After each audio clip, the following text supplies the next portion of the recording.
오늘은 마음 치유 시리즈 5번째 말씀을 함께 나누고자 합니다. 마음의 힘 어디서 오는가입니다. 마음의 힘은 참 대단하지요. 우리가 마음먹기 달려있다 이런 말을 익숙하게 하는 것을 보면 마음이 사람을 살맛나게 하기도 하고 또 마음이 죽을 맛나게 하기도 하고 그런 것 같습니다. 여러분은 여러분의 마음에 힘이 어떤 일을 이룰 수 있는 그런 힘이 있다고 믿으시는지요? 마음의 힘, 인생에 있어서 참 중요한데요. 그 마음의 힘이 어디에서부터 올까?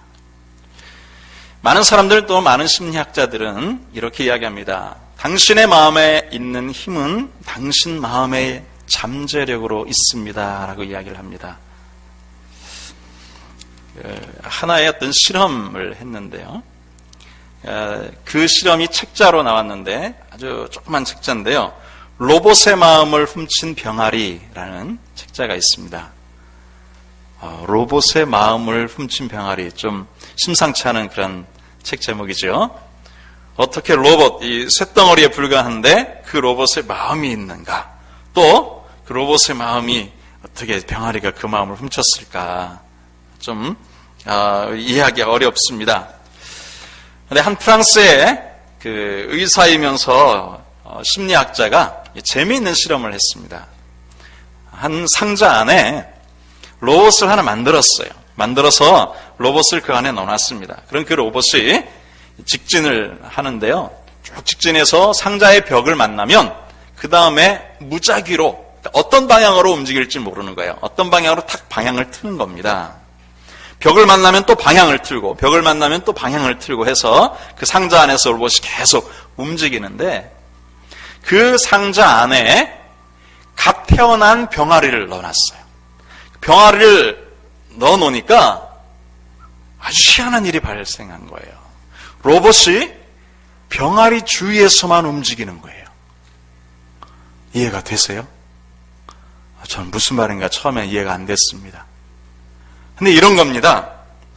병아리가 처음 태어난 이 물체의 로봇을 자기의 엄마로 생각한 거예요. 그래서 이 병아리가 로봇이 병아리를 따라 움직이는 것이 아니라 사실은 병아리가 그 로봇에게 가까이 하는 것이죠. 그러니까 로봇이 병아리를 만나면 또 방향을 틀고 또 방향을 틀고 그렇게 움직이지만 사실은 먼 발치에서 보니까 로봇이 병아리를 주위에서 맴도는 그런 현상을 발견하게 된 것이죠. 그러면서 이 역설적인 제목을 기록한 것입니다. 로봇의 마음을 움직인 병아리.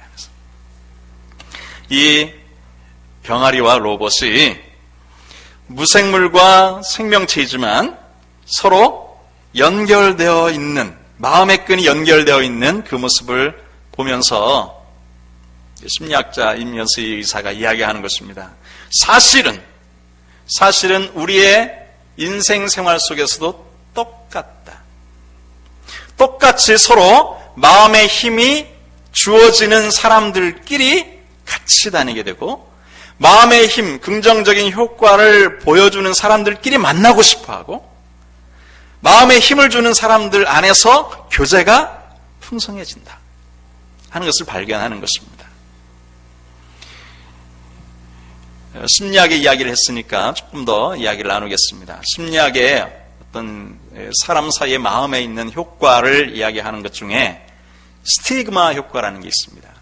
스티그마 효과는 낙인을 찍다, 우리말로 속어로 표현하면 찍히다 이런 뜻인데요. 어떠한 사람이 부정적인 평가와 부정적인 판단으로 이 낙인 찍히면, 이 스티그마를 당하면 그 사람은 사실은 그렇지 않음에도 불구하고 마음에 있는 잠재력을 억누르게 되므로 그 부정적인 평가에 따라서 갈 확률이 많다라는 것입니다. 예를 들면 권위자, 부모나 교사가 되겠죠. 우리 학생들에게 낙인을 찍는 것입니다. 너는 게을러서 아무짝에도 쓸모없어 이렇게 낙인을 찍어주면 그 아이는 잠재력이 있고 능력이 있고 재능이 있음에도 불구하고 그 낙인 찍힌 것, 그것이 계속해서 자기 자신을 평가하는 것입니다.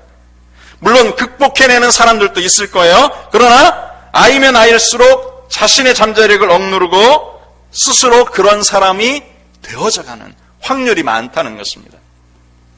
그래서 권위자들이 조심해야죠. 자녀들에게 또 교사들이 학생들에게 이 긍정적인 성숙한 언어를 사용할 줄 알아야 합니다. 이것이 스티그마 효과인데 이것은 그 사람 마음에 부정적인 것을 탁 심어놓으면 그 부정적인 요소들이 그 사람의 마음을 영향을 끼친다는 것입니다. 반대의 효과가 있습니다. 피그말리온 효과라는 효과가 있어요. 이 이야기는 거꾸로입니다. 이것은 어떤 사람에게 기대나 관심을 가져주면요, 좋은 결과를 원하고 그것을 북돋아주면 그쪽 방향으로 가는 가능성이 많다는 것입니다. 관심 가져주고 기대해주고 그래서 잘못했다 할지라도 긍정적인 언어로 칭찬하고 격려를 해주면 느리더라도 그 방향으로 가는 그런 경향성을 나타낸다는 것입니다. 그래서 너는 충분히 잘할 수 있어. 내가 너와 함께 해줄게. 내가 너에게 힘이 되어줄게. 너는 본래 똑똑한 아이야. 다시 해보렴. 이렇게 긍정적인 언어, 성숙한 언어를 사용하면 그 아이는 그렇게 변해간다는 것입니다. 사람의 마음이 기대를 먹고 사는 것이죠. 격려를 먹고 사는 것이에요. 또 다른 심리학 용어 중에 이 플라시보 효과라는 내용이 있습니다. 이 이야기도 역시 마음이 힘을 발휘한다라는 그런 의미에서의 효과인데요. 플라시보 효과란 약효가 없는 가짜 약을 진짜 약으로 주면요, 실제로 치료의 효과가 나타나기도 한다는 것입니다. 그러니까 예를 들어서 잠을 못 이루시는 분에게 수면제를 드리잖아요. 근데 처음에는 수면제의 효능 때문에 수면을 하게 됩니다. 그런데 조금 지나면 수면제의 효능 때문이 아니라 오히려 내가 수면제를 먹었다라는 마음의 안정감 때문에 숙면을 이루게 된다는 거예요. 그러니까 심리적인 요인이 더 크다는 것이죠. 실제 이 실험 상황 속에서도 이 가짜 약을 투여를 했는데 진짜 약이라고 말해주면서 투여를 했는데 그런 효능이들이 나타나는 예가 많이 있다는 것입니다. 이것을 일컬어 플라시보 효과라 이렇게 이야기합니다. 이 이야기들은 이 세 가지 스티그마 효과, 피그말리온 효과, 또 플라시보 효과라는 이 세 가지의 심리학적 용어는 무엇을 의미하냐면 마음속에 힘을 주면 그 힘이 작동해서 그의 인생을 변화시키고 그의 삶을 변화시키고 긍정적인 방향으로 나아가도록 만든다라는 의미가 담겨져 있습니다. 그런데 중요한 점은 이것입니다. 그 마음의 힘이 어디서부터 주는가? 심리학자들은 이런 효과를 이야기하면서 가장 먼저는 자기 스스로 잠재되어져 있는 마음의 힘에 대하여 이야기를 합니다. 그리고 타인이 그것을 촉발시키는 것에 대해서 이야기를 합니다. 그러나 과연 그럴까요? 과연 우리는 우리의 마음 먹기에 모든 것이 달려있는 그런 인생을 살아가는 것일까요? 우리가 마음 먹으면 그 마음의 힘을 통해서 우리 인생이 변화되고 우리의 삶에 용기를 얻고 그렇게 할 수 있을까요? 여러분, 어느 정도는 가능하리라고 생각해요. 그러나 그것은 제한적입니다. 제한적입니다. 우리 그리스도인뿐만 아니라 모든 하나님의 피조물로 하나님의 형상으로 지은 사람들에게 진정한 마음의 힘은 어디에서부터 오냐면 하나님으로부터 오는 줄로 믿습니다. 이것은 사실입니다. 오늘 성경에 있는 말씀에 16절에 이렇게 기록하고 있습니다. 만군의 하나님 여호와여 라고 하나님을 부르셨습니다. 나는 주의 이름으로 일컬음을 받은 자라 라고 하면서 내가 주의 말씀을 얻어먹었사오니 주의 말씀은 내게 기쁨과 내 마음의 즐거움입니다 라고 고백하고 있습니다. 할렐루야. 주의 말씀은 내 마음의 기쁨이요 주의 말씀은 내 마음의 즐거움입니다 라고 고백하는 이 예레미야 선지자. 우리가 잘 아시듯이 예레미야 선지자는 요시야 시대부터 시드기야 왕 시대까지 41년 동안을 통치했던, 예언 활동을 했던 사람입니다. 이 예레미야 시대에 히스기야 왕 하니까 남쪽 유다가 멸망했을 때의 왕입니다. 그때의 예레미야는 눈물과 통곡으로 예언하면서 예루살렘이 멸망합니다. 이스라엘이 남유다가 멸망합니다. 멸망을 선언했던 선지자였습니다. 그래서 그를 일컬어 우리는 눈물의 선지자라고 이야기합니다.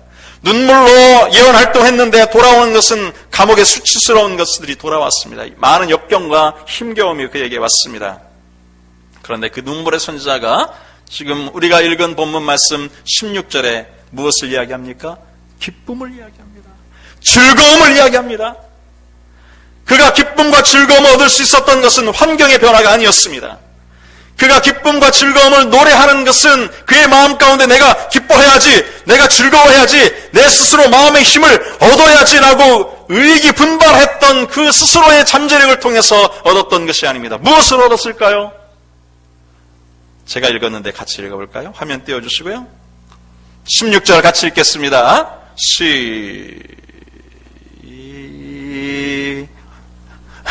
화면 띄워주세요. 네, 16절. 조금 아까 띄워준 화면입니다. 16절 같이 하겠습니다. 시작. 만군의 하나님 여호와시여, 나는 주의 이름으로 일컬음을 받은 자라. 내가 주의 말씀을 얻어 먹었사오니 주의 말씀은 내게 기쁨과 내 마음의 즐거움이오나. 할렐루야. 무엇이 그에게 기쁨과 무엇이 그의 마음의 즐거움이었습니까? 주의 말씀이었습니다. 내가 주의 말씀을 얻어 먹었사오니 라고 하면서 주의 말씀으로 인해서 그가 기쁨을, 그의 마음을, 힘을 얻었던 것입니다. 사랑하는 성도 여러분, 마음의 힘을 얻고 싶으십니까? 그렇다면 주의 말씀으로 나아가시길 바랍니다. 마음의 즐거움을 얻기를 원하십니까? 그렇다면 주의 말씀으로 가까이 나아가시기를 바랍니다. 살만 나는 행복을 얻기를 원하십니까? 그러면 주의 말씀으로 나아가시기를 바랍니다. 신명기 6장에 이렇게 말씀하셨습니다. 들으라 이스라엘아, 우리 하나님 여호와는 오직 하나인 하나님이시니 여호와시니 너는 마음을 다하고 성품을 다하고 힘을 다하고 다하여 내 하나님 여호와를 사랑하라. 이 말씀을 일컬어 쉐마 이스라엘이라고 이야기합니다. 하나님께서 하나님의 말씀을 주시면서 그 말씀을 오고 오는 세대에 계속해서 말씀을 기억하고 되새기고 전하고 가르치라고 말씀하신 이 말씀입니다. 이 말씀이 이스라엘 백성들의 신앙의 심장과도 같은 그런 말씀이었습니다. 이 쉐마에 있는 말씀을 그들이 항상 기억하기 위해서 이마에 함을 붙이고 다니고 손목에 끈에 말씀을 적어 다니고 좌우 문설주에 메주사라고 하는 것들을 붙이면서 말씀을 계속 되뇌이고 계속 말씀을 가까이 했습니다. 이 말씀이 그들의 신앙의 심장이 되었고 그들은 이 말씀을 통해서 삶의 역경을 이겨낼 수 있었고요. 역사의 굴곡을 이겨낼 수 있었습니다. 많은 역경을 이겨낼 수 있었습니다. 하나님의 말씀을 통해서 그들이 마치 이 풀뿌리 짓밟히는 풀뿌리와 같은 그들의 인생이었으나 그들은 그것을 말씀을 통해서 이겨낼 수 있었습니다. 주님이 이렇게 말씀하시죠. 사람이 떡으로만 살 것이 아니요 오직 하나님의 입으로 나오는 말씀으로 살 것이니라. 아이들에게 이렇게 설교를 하면요, 사람이 떡으로만 살 것이, 그래요 목사님, 빵으로도 살죠, 라면 먹고 살죠, 이렇게 얘기하는데, 이 말은 떡은 모든 육체의 양식을 대변하는 대표적인 것으로 말씀하시죠. 우리 육체가 무엇을 통해 삽니까? 떡의 힘으로 삽니다. 섭취하는 음식이 소화되어서 그 소화된 영양분의 힘으로 우리 육체가 삽니다. 그런데 주님 말씀하신 것입니다. 육체가 살았다고 그것이 사는 것인가? 진정 살 수 있는 것은 육체의 힘으로 사는 것이 아니라 마음의 힘으로 사는 것인데, 마음의 힘은 어디서 올까요? 오직 여호와의 입으로 나오는 말씀으로 말미암아 살리라라고 말씀하고 있습니다. 그러므로 우리는 떡으로 사는 존재가 아니지요. 우리는 하나님의 말씀으로 사는 존재인 줄로 믿습니다. 제레마이아 덴튼이라고 하는 분이 계신데요. 이분이 월맹에 참전하면서 포로로 잡혀갔습니다. 미국의 고급 간부였기 때문에 그에게 주어진 고문이 아주 혹독했습니다. 혼자 수감되는 이 쌀싸늘한 감옥에 갇히기도 했습니다. 그런데 그가 살아났습니다. 몇 년을 지나서 그가 살아났습니다. 그리고 나중에는 그가 미국의 상원의원이 됩니다. 그에게 질문합니다. 어떻게 그 힘든 기간을 살 수 있었습니까? 견딜 수 있었습니까? 그랬더니 그가 대답하는 것이 이것입니다. 내가 살아남을 수 있었던 것은, 가장 중요한 비결은 성경 구절을 되새기는 것이었습니다. 성경 구절에 약속한 말씀을 내가 되새기는 것이었습니다. 내 마음에 새긴 하나님의 말씀이 잔혹한 고문을 받아 넘길 수 있도록 해준 보이지 않는 검이 되었습니다. 고백했습니다. 하나님의 말씀, 그가 말씀을 소화시킨, 마치 우리의 육체가 소화된 음식의 양분의 힘으로 살듯이 말씀을 소화시킨 그 하나님의 마음으로부터 오는 그 힘으로 그가 살아냈다는 것입니다. 사랑하는 성도 여러분, 여러분의 생애가 혹시 죽을 맛인가요? 그러면 마음에 힘이 없으신 겁니다. 여러분의 마음이 살맛 나는 인생이 되기를 소원하십니까? 그렇다면 심리학자들이 이야기하는 것처럼 마음의 힘을 발휘하시길 바랍니다. 그러나 그것은 잠깐일 겁니다. 진정으로 우리에게 마음의 힘을 주는 것은 무엇일까요?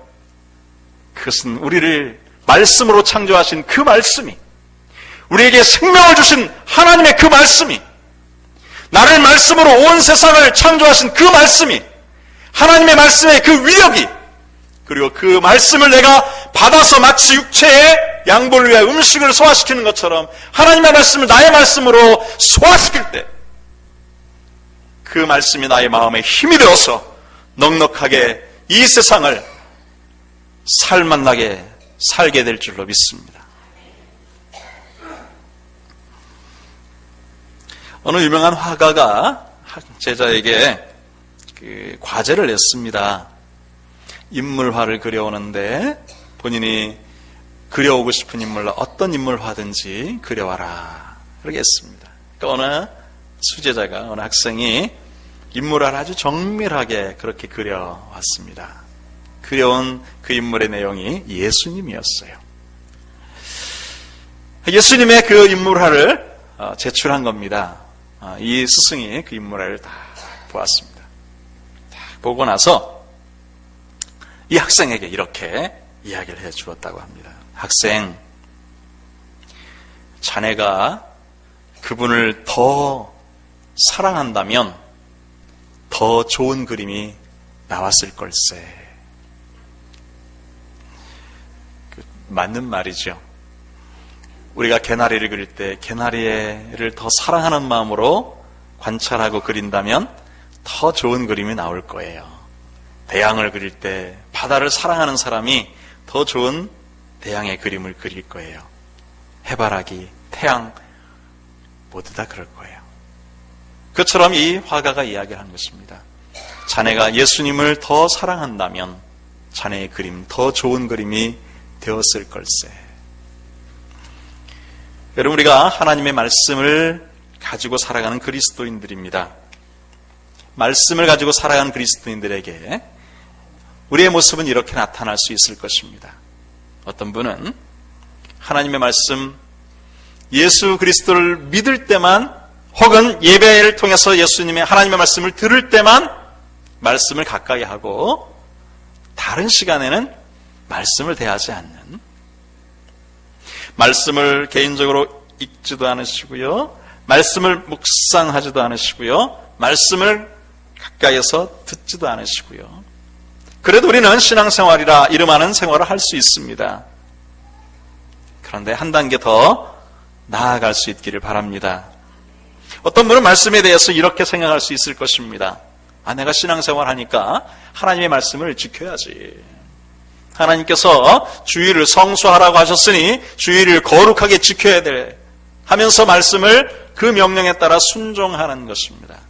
하나님께서 내게 말씀을 주셨으니까 이 말씀대로 내가 실천해야지 하면서 전도하는 그런 모습도 나타날 수 있을 것입니다. 예. 그 두 가지 모습이 다 좋은 모습이긴 합니다.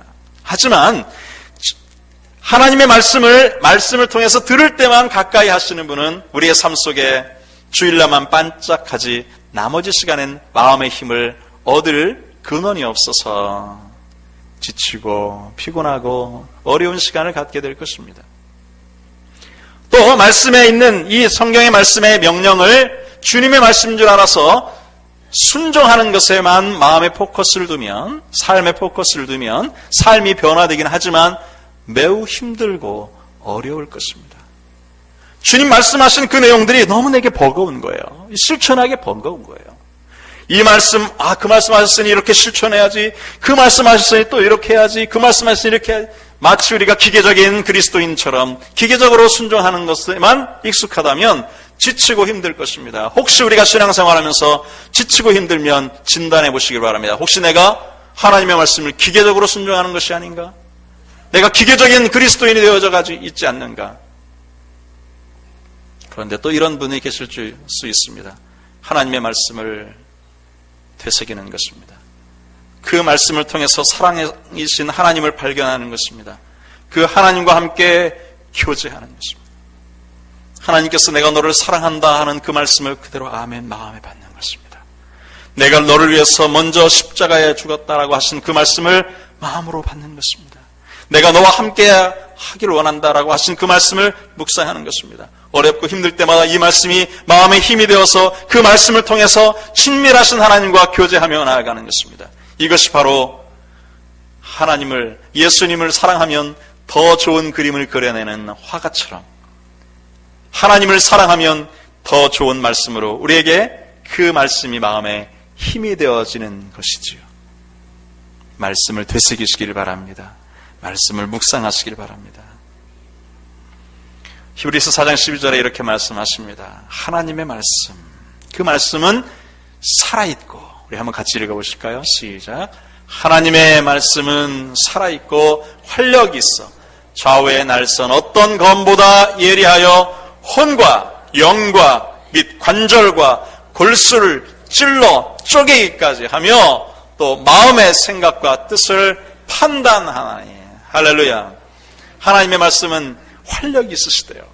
하나님의 말씀은 활력이 있으시대요. 살아 움직이신다는 것이죠. 그 하나님의 말씀이 우리 가운데, 우리 마음에 받아들여질 때에 그 말씀은 능력으로, 마음의 힘으로 우리에게 주어지는 것입니다. 사랑하는 성도 여러분, 현실을 신뢰하지 마시기 바랍니다. 현실은 사실이라고 여기지 마시기 바랍니다. 사실은 하나님이 현실 속에 계시다는 것입니다. 내가 당한 어려움, 이것은 내가 빠져나올 수 없는 사실이야. 눈에 보이는 것만 사실이 아니라 눈에 보이지 아니하시는 하나님의 말씀이 그것에 운동력 있게 운행하신다는 사실을 바라보실 수 있기를 주님의 이름으로 축원합니다. 내 마음에 어떤 슬픔의 요소를 간직할 수 있습니다. 질병의 요소도 있을 수 있습니다. 가정의 파탄적인 모습도 나타나는 것을 보면서 두려워할 수도 있습니다. 기업에 형통하지 못한 모습을 보면서 안타까워할 수도 있습니다. 예, 그거 사실입니다. 그 환경, 내가 부인하면 할수록 그 환경과 동떨어지느냐? 아닙니다. 오히려 그 환경 가운데 내가 매몰됩니다. 사실입니다. 그러나 그것만 사실인 것이 아닙니다. 그 위에 살아계신 하나님의 역사하심이 있다. 이것도 사실입니다. 그 위에 하나님께서 나와 함께 하신다. 이것도 사실입니다. 왜냐하면 하나님께서 약속의 말씀으로 우리에게 주셨기 때문입니다. 내 마음에 나타난 환경으로 인해서 연약해지고 흔들리고 내 마음이 요동할 때 우리는 그 사실 속의 현상만 보기 때문이에요. 그 현상 위에 말씀하시는 하나님의 약속의 말씀을 붙잡고 그 약속의 말씀을 그 현상에 적용하실 때, 그곳에 하나님이 나와 함께 하신다. 그곳에 하나님께서 내 인생을 창조해 나가실 것이다. 이것을 붙잡으실 때 그 말씀이 우리에게 마음의 힘을 가져다 주는 것이지요. 위대한 인물들은 바로 그렇게 살았습니다. 여러분, 모세라는 인물이 그렇게 살았습니다. 그에게 주어지는 것은 이스라엘 백성들의 모든 사람들의 원망이었습니다. 그가 헤치고 나갈 길은 척박한 길이었습니다. 내일을 알 수 없는 광야 시절이었습니다. 그러나 그는 내가 너를 선택했다. 내가 너를 보내노라. 내가 너와 함께 할 것이야. 내가 구름 기둥과 불 기둥으로 너를 지켜줄 거야. 라고 하는 그 말씀을 붙잡고 역경과 어려움을 이겨냈습니다. 다윗은 어땠습니까? 다윗은 믿는 사람에게 배신당한 사람이에요. 많은 사람이 그를 배신했습니다. 그를 따르던 충성스러운 사람도 있었지만 말미에는 다 한 명씩 한 명씩 다윗을 배신합니다. 그러나 그가 그 어려운 상황 가운데 이겨낼 수 있었던 것은 무엇일까요? 하나님의 말씀이었어요. 하나님의 말씀이 그의 마음에 힘을 준 것입니다. 그 말씀 찬가가 시편 119편에 있잖아요. 주의 말씀이 꿀송이보다 더 답니다. 주의 말씀은 내 발의 등불이다. 주의 말씀은 내 길에 빛이십니다. 라고 그렇게 고백하면서 말씀과 함께 살았던 사람이었기 때문에 그 어려운 상황 가운데도 마음의 힘을 잃지 않고 승리할 수 있었습니다. 사랑하는 성도 여러분, 말씀과 내면의 대화를 하시길 바랍니다. 말씀을 가까이 하시길 바랍니다. 말씀을 되새기시길 바랍니다. 이 세상에서 치우치거나 이 세상에서 힘들게 그렇게 지내지 마시고요. 하나님의 말씀으로 세상을 넉넉하게 이기는 사람이 되시기를 바랍니다. 교회가 하고자 하는 제자 훈련이 바로 말씀 훈련입니다. 하나님 앞에서 우리가 말씀 앞에 서자는 것입니다. 말씀의 힘으로 하나님과 동행하면서 말씀의 힘으로 나의 정욕을 이기고 말씀의 힘으로 세상을 넉넉하게 이기며 말씀의 힘을 통해서 하나님과 동행하는 감히 우리가 작은 예수가 되자는 것이 이 제자 훈련의 모토입니다. 성경 공부, 무엇을 공부하는 것이라 생각하지 마십시오. 내 자신을 쳐서 하나님 앞에 복종하며 내 마음 가운데 연약해져 있는 마음에 하나님의 말씀의 힘을 붙잡는 그 훈련이 바로 이 제자 훈련입니다. 우리 모두가 그 훈련에 함께 할 수 있기를 바랍니다. 저는 소망합니다. 우리 미랄교회 모든 성도들이 이 제자 훈련을 다 했으면 좋겠습니다. 우리 어르신들도 시니어 제자 훈련도 다 그렇게 마련해서 했으면 좋겠습니다. 하나님 앞에서 말씀을 통해서 공급해 주시는 힘을 얻는 이 모습이 우리 교회 가운데 풍성해지기를 주님의 이름으로 축원합니다. 말씀을 마무리합니다. 사랑하는 성도 여러분, 이 세상 사람들은 마음의 힘을 강조하는데 그 힘이 스스로에게 있다고 이야기를 합니다. 아닙니다. 마음의 힘은 어디서부터 올까요? 그것은 태초에 하나님이 말씀으로 천지를 창조하셨듯이 그 말씀이 우리에게 능력이 돼요. 그 말씀이 우리의 마음의 힘이 되고 그 말씀을 통해서 주신 마음의 힘이 우리를 세상을 넉넉하게 이기게 하는 것입니다. 말씀이 주시는 마음의 힘으로 세상을 이기는 그리스도인으로 살아가시기를 주님의 이름으로 축원합니다. 기도드리겠습니다.